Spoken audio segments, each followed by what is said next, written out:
का ग का पण एवढा उशीर लागलाय स्वयंपाकाला? हो, काय बरोबरच नाही आज अंगच भरून आले या.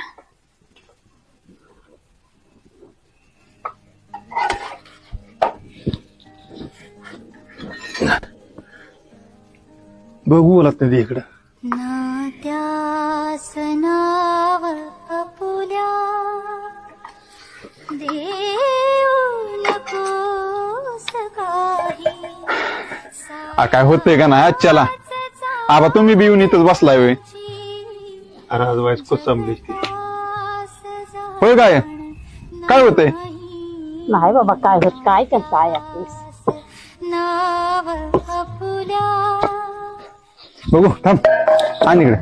अरे संसार संसार अरे संसार संसार जसा तवा चुल्यावर जसा तवा चुल्यावर आधी हाताला चटके आधी हाताला चटके तेव्हा मिळते भाकर. तेव्हा मिळते